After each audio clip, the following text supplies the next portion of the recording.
Advanced atherosclerosis में macrophages जो है वो इन्फ्लेमेशन, मैक्रोफेजेस या फोम सेल्स जो हैं वो इन्फ्लेमेशन कॉज करते रहते हैं और स्मूथ मसल उसको रिपेयर करने का काम करते रहते हैं। तो दोनों के बैलेंस की वजह से जो सिस्टम है वो ठीक चलता रहता है। पर जब ये साइटोकाइंस जो रिलीज़ कर रहे हैं macrophages start degrading smooth muscle, और एक ऐसा टाइम आता है जब ये जो मैक्रोफेजेस हैं ये इन्फ्लेमेशन जो है स्मूथ मसल पे जो कि रिपेयर का काम करते हैं उन पे अटैक कर देता है, उनको खाना शुरू कर देता है, उन पे अटैक कर देता है। तो वो जो प्लाक थोड़ा थोड़ा बना होता है वो डिग्रेड हो जाता है, फट जाता है। तो कोई भी ज़रा सा भी प्रेशर प्लाक को कहीं से कहीं मूव बॉडी में करा देता है, उस जगह से, उस पर्टिकुलर जगह जहाँ प्लाक फॉर्म हुआ है वहाँ से वो मूव करके कहीं पर भी चला जाता है। और जैसे ही वो कहीं और जाता है तो बॉडी में स्ट्रोक या ऑक्लूजन की वजह से वही उस थ्रोम्बोटिक प्लाक के ऑक्लूजन की वजह से स्ट्रोक जैसी कंडीशन या इश्कीमिया जैसी कंडीशन जनरेट होती है। तो this is all about the 2 stages of atherosclerosis. First was early and second is advanced atherosclerosis.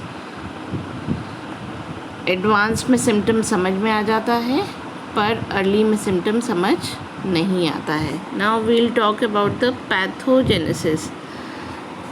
Pathogenesis होता है कि कैसे कैसे डिज़ीज़ प्रोग्रेस कर रही है हमारी बॉडी में। यहाँ पे जो आपको राइट साइड पे दिख रहे हैं that are traditional risk factors like hypertension, diabetes, smoking, obesity and genetics. ये सारे जो फैक्टर्स हैं ये रिस्क फैक्टर हैं। अगर हाइपरटेंशन है मतलब बीपी ज़्यादा है, डायबिटीज़ है, या स्मोकिंग करते हैं, या वेट ज़्यादा है, या जेनेटिक अगर किसी को कोई प्रॉब्लम है तो वो क्रॉनिक इन्फ्लेमेशन कॉज करने के लिए ससेप्टेबल रहते हैं, उनको क्रॉनिक इन्फ्लेमेशन के चांसेस ज़्यादा हैं।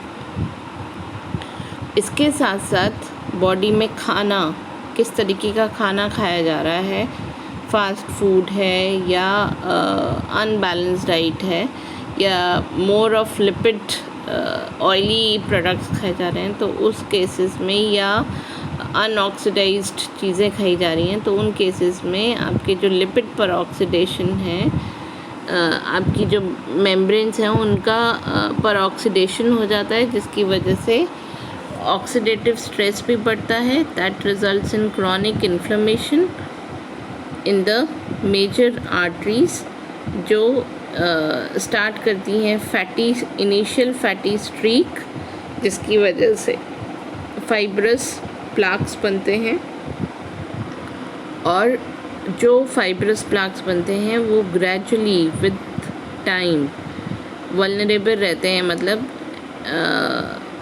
उनके ऊपर, उन प्लाक्स के ऊपर कभी भी स्ट्रेस की वजह से रप्चर होने के चांसेस बढ़ जाते हैं। That will result in thrombosis और stenosis.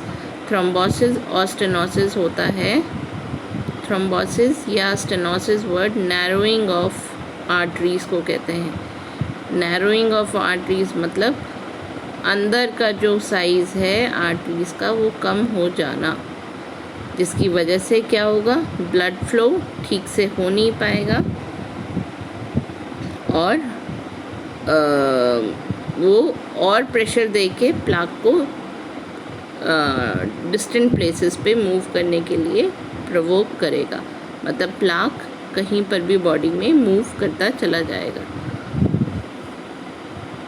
This was all about pathogenesis.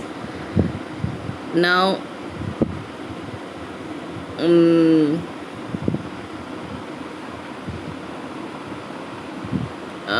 the last is the prevention हम कैसे कर सकते हैं स्टूडेंट्स? प्रिवेंशन और ट्रीटमेंट। सबसे पहले हम प्रिवेंशन की बात करते हैं। जितने भी हमने रिस्क फैक्टर्स यहाँ पे बताए थे, ये all the risk factors like hypertension, diabetes, smoking, obesity और जेनेटिक, इन सब के ऊपर हमें काम करना पड़ेगा फॉर प्रिवेंशन ऑफ एथेरोस्क्लेरोसिस। इनके ऊपर काम करते ही हम अपने आप को बचा सकते हैं। हम कोशिश करें कि हम बीपी के पेशेंट ना बने, डायबिटीज़ हमें ना हो, हम स्मोक ना करें, वेट हमारा नहीं बढ़े, और जेनेटिकली अगर कुछ किसी को फैमिली हिस्ट्री है, हम तो पहले से ही चेक कराते चले जाएं। इसके साथ साथ हमने बताया था कि हम ट्रीटमेंट क्या देंगे। ट्रीटमेंट के लिए हम इस कंडीशन में एथेरोस्क्लेरोसिस जब होता है तो उस कंडीशन को हम बोलते हैं हाइपर कोलेस्ट्रोलीमिया।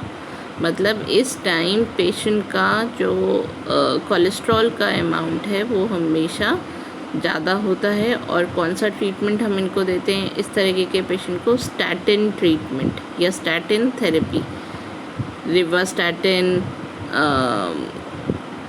बहुत सारे स्टैटिन्स और भी अवेलेबल हैं। ये पूरी फैमिली है स्टैटिन्स की, और ये थेरेपी हम स्टार्ट करते हैं,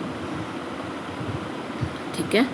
और अगर बीपी भी शूट कर रहा है, अगर उनका सीरम कोलेस्ट्रॉल कंसंट्रेशन भी ठीक है पर फिर भी बीपी बढ़ा जा रहा है, तब भी हम स्टैटिन थेरेपी ही चलाते हैं। और साथ साथ हम उन्हें एस्प्रिन या एस इनहिबिटर्स भी देते हैं, बीटा ब्लॉकर्स भी दे सकते हैं। ये सारी मैं दवाइयों के नाम बता रही हूँ। एस्प्रिन ब्लड थिनर की तरह काम करती है, क्लॉट बनने से रोकती है। एस इनहिबिटर्स बीपी को कंट्रोल करते हैं, बीटा ब्लॉकर्स बीपी को कंट्रोल करते हैं। और फाइनली हार्ट फेलियर और मायोकार्डियल इन्फेक्शन, एमआई मतलब मायोकार्डियल इन्फेक्शन को भी कंट्रोल करने का काम करते हैं, जिसकी वजह से एथेरोस्क्लेरोसिस ख़त्म हो सकता है। That was all about atherosclerosis students. We'll come up with some other topic in our next video. Thank you.